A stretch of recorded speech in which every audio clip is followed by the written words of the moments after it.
Hello guys, happy Sunday. Today is Sunday at narito ang mga kababaihan para mag-boodle fight. Marami kaming kinain dito. Meron kaming laing, menudo or may cheddar. Hindi ko na matandaan. Basta ang sarap-sarap guys. Meron kaming chicken at kung ano-ano pa. Sobrang saya ng mga kababaihan. Ito yung Christmas party ni Ren at birthday fellowship. So salo-salo kaming lahat dito sa mga kinain ng bongga, di ba? Siya nga pala si Ate Neri, vlogger din niya yung nakapink na yan. O diba, kuha rin siya ng kuha kagaya ko. At nagsimula na nga palaroin natin kami sa apat na grupo at take note mga senior pa ang nanalo. Teka mo, kami nagre-reklamo pa yata. Uy, ninang ko yun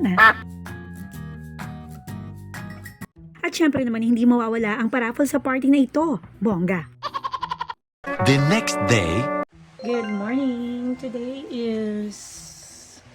Ano na ba ngayon?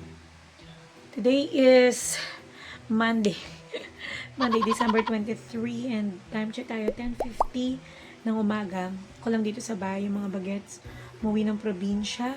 So, ako ay medyo sumama ang pakiramdam. Parang sobrang antok, nahihilo. Narinig ko ba yung tubig? Ayun.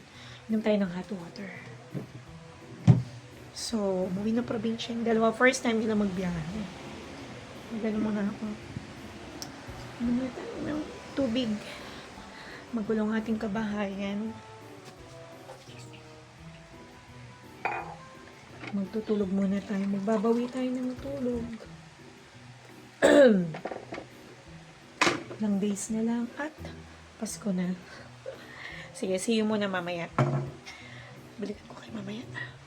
At umarangkada na naman si The Singing Mom. Alam niyo naman to, walang Pasko-Pasko dito, walang New Year. Kaya ito, labada ang kaharap, sinampay at kung ano-ano pa.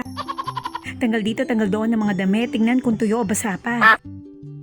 It's already 4:03. So, ako'y mag-ayos na at mahirap malate. So, ready ng aking mga isusot. Mag-dress lang tayo ngayong araw na to. Wala ako sa mood kasi medyo sumama ang aking pakiramdam. Napagod.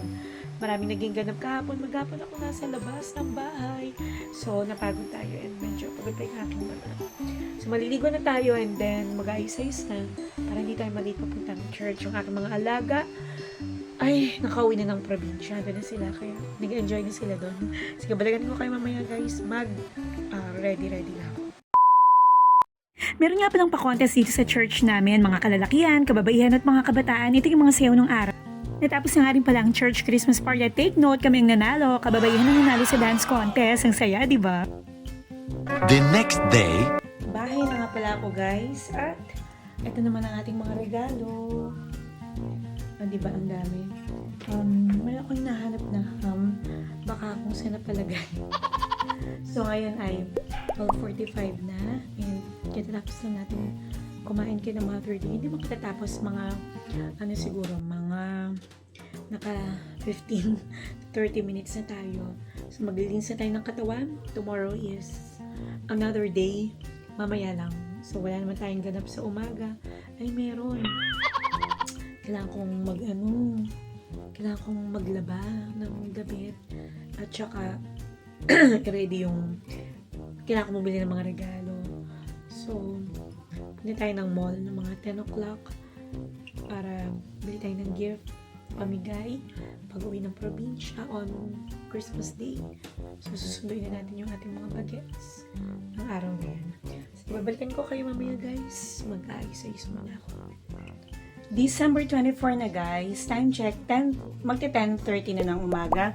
Tayo alis ngayon. Punta tayo ng mall. May kailangan lang tayong bilhin. Yung mga kailangan natin sa Noche Buena. Mamaya na. And ganap today, syempre punta muna tayo ng church for simbang gabi.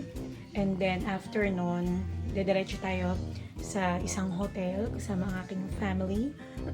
Yung mga bagets wala na sa probinsya. So kami aalis. And ano ba mga gagawin natin? Yung kailangan kong bumili ng mga pang-share naman natin na food. No? So, yun yung ating ganap today. Kaya tayo medyo naka-ayos.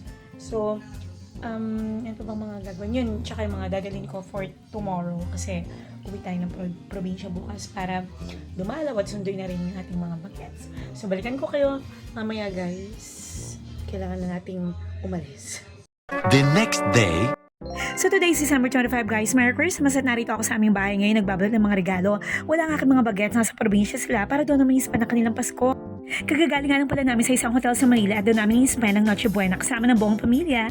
Hindi na ako umuwi ng probinsya dahil sa sama ng pakiramdam ko. Mga anak ko na lang pinupunta ko doon. Ang saya-saya nga nila kasi first time nilang magbiyahe mag-isa. Naalala ko na 14 years old ako nung unang magbiyahe papuntang Cavite. Kinakabahan, nagtatapang-tapangan pero kinaya ko, di ba? One eternity later. Nandito nga pala kami sa Nanyang Restaurant sa may SM North EDSA. So dito kami magdi-dinner ngayon kasama ang buong pamilya. Singaporean restaurant at ang sarap ng mga pagkain nila. Picture taking muna! So waiting na nga kami sa aming order dito. Ito si Kuya Luis, kausap niya kanyang mother dear. At ito nagdating na nga aming mga order. Ang sasarap nga daw kaya talagang excited na kami lahat. Laman niya. Singaporean. Nung kumain kami sa Singapore, dinala kami dito. Mapasok ko. Sukdan. Hadi tayo. Ako nga may rice pa. Ulam. Kasi kulot kayo, ulamin. Kakaiba yun. Number one. Ah, dito. Ilang number one dito? Steak din sa'yo, no? Ay, deluxe pala. Kami pala Laksa dalawa. Dalawa lang. Okay. Ito lang sa akin tsaka kanin. Ayun na yung rice. Mag-rice na ba? Ayun.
At tapos na naman ang ating 4 na araw ng pagbablog guys. 4 na araw na punong-puno ng mga biyaya.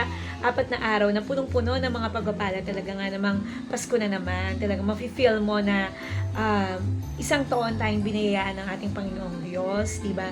Kaya walang dahilan para tayo ay magtamad. Walang dahilan para tayo ay makalimot sa Kanya. Again, salute sa ating mga OFWs na patuloy na sumusuporta at gumagabay sa kanilang pamilya para matustusan ang pangangailangan. Salute po sa inyong lahat. Nawa kayo ay patuloy na ingatan at patnubayan ng ating Panginoong Diyos. See you later! A few moments later.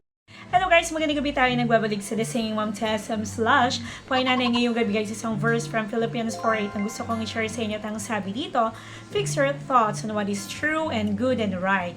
Think about things that are pure and lovely and dwell on the fine good things in others. Think about all you can praise God for and be glad about. Alam niyo ba guys na pwede nating piliin kung ano yung pwede nating isipin na yung iniisip natin.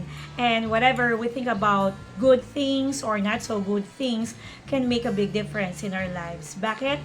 Because what we think about often determines who we become and what we do. That is why the Bible tells us to fix our thoughts on what is good and right. Choose wisely guys. What we think about matters. Find good things to think about today. Philippians 4:8, fix your thoughts on what is true and good and right. Think about things that are pure and lovely and dwell on the fine, good things in others.